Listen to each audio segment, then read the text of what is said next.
Who wants to be right as the rain is better when something is wrong? You get excitement in your bones and everything you do's a game. Welcome back to the Wine Crush. I'm Laura Lawson, and we're often talking about legends in the wine business. We talk about different pieces and different formats, but it's very rare that we actually get to speak with someone who culminates everything that could possibly be done in the winemaking field. Well, right now we get to do that. We have Stu Smith. He's the vineyard manager and winemaker of Smith-Madrone Winery. Stu, welcome to the Wine Crush. Thanks for having me. It's going to be a lot of fun. I think we're going to have a great time. It's so much fun. Preparing to talk to you actually on radio, I kept trying to figure out which different tactic I wanted to take. Do we want to look at winemaking? Do we want to look at your activism? Do we want to look at, hate to say it, but the Gonad Group? So many things to look at. Tell our listeners just a smidgen of what you would like them to know about you. Well, I suppose to put it in this elevator speech, that we're a small winery on the very top of Spring Mountain, which is just west of St. Helena in the Napa Valley. Started it in 1971 with the idea of making as fine a wine as is capable for us, and that as far as the style goes, we feel that as a small winery, it's our obligation to try to get the vintage into the glass of wine. Whatever nature imparts into that berry, we feel, my brother and I, that it's the best to get it into the glass. It's why we vintage date things. It's why we like wine to be unique.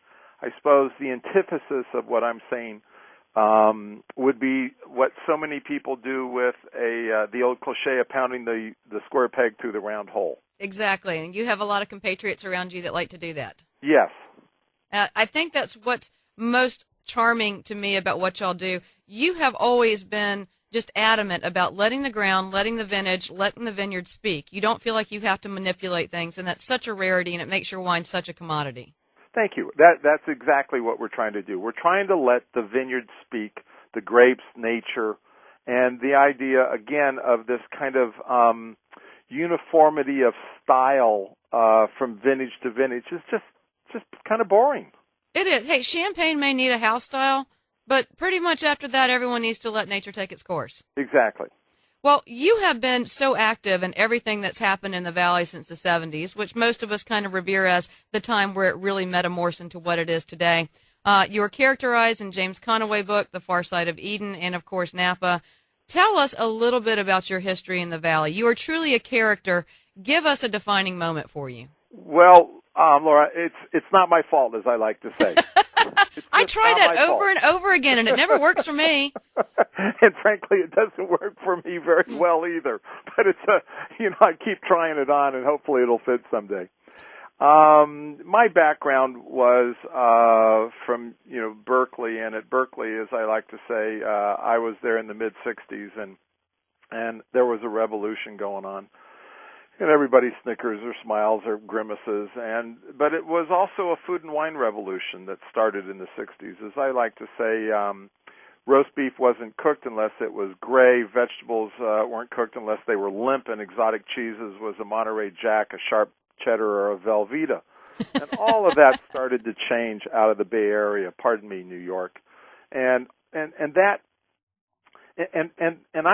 don't cook very well, but I love to eat, and I was drinking more and more wine, and as a senior I became what was called an intercampus exchange student, took a class out at UC Davis, loved it, and applied for grad school, and as I like to say, through a clerical error was admitted. And did my 2 years out there, and then syndicated a little partnership of family and friends, and started the winery as a 22-year-old.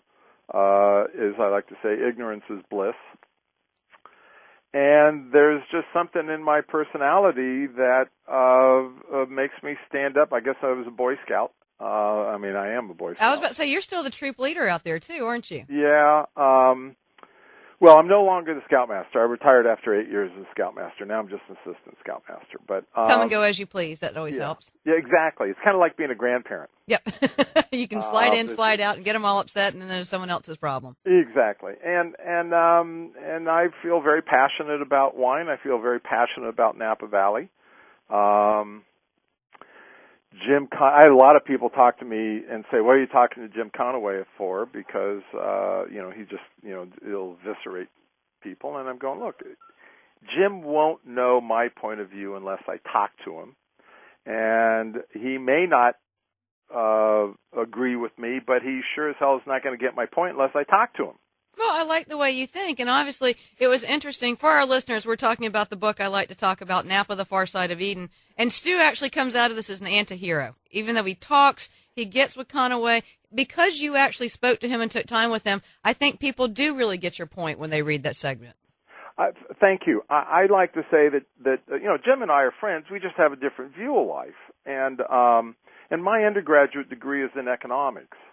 Bless your heart. And I feel very strongly that once an industry, the Napa Valley California wine industry exploded in the 60s and 70s because of a combination of a couple things. One is that UC Davis cranked out a bunch of us little weenie winemakers. And two, we had local government that was very supportive of what we did. And we had a regulatory agency that was pretty much hands off. Exactly. And then there was this entrepreneurial spirit, if you would, that came in that allowed us to do all this. And when I got out at UC Davis, we all wanted to go back to Europe and see how they did it. And what we all realized very quickly is that there wasn't a lot for them to offer us, because they were so regulated by tradition, and tradition just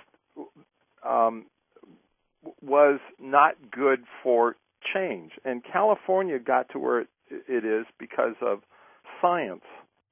And science looked at what Europe had done with trial and error and said, yeah, that's good, that's bad, that's good, that's bad. So we'll keep the good, reject the bad. If you look at Chianti, how much Chianti Classico is there around any longer?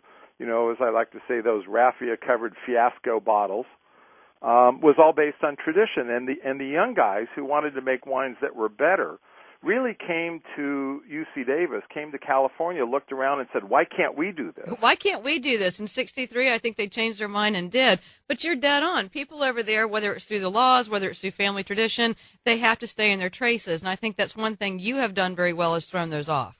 Yes. And I constantly, in my activism, if you would, in Napa Valley, it's to keep those shackles off an industry, because the industry has to change. A good example of that is one I don't happen to agree with, but I support them entirely in their effort, and that's these very late harvest still wines. As I like to say, probably one of the most prescient topics in Napa Valley and the North Coast today is, when are grapes ripe? When should we pick those grapes? If you look back 5,000 years of winemaking, you think we'd know when to pick the grapes. And pick them when you want to. Yeah, you pick them when you want to, when they're ripe. But how do you define ripeness? And a lot of the boys and girls around here are going, well, they're not ripe until they have brown seeds, they're chewy, the skins are this or that. And if the sugar happens to be 30 degrees Brix, well, and there's no acid, well, so be it. Hey, Stu, I hate to do this to you. I'm going to have to cut you off right here. But for our listeners, please go to Smith-Madrone.com. Stu, hands down, is the best voice coming out of Napa Valley and has been for the last 15 years. If you want to define yourself what truly California wine should be, just look up Mr. Madrone and his wines. Thanks very much. Stu, thank you for being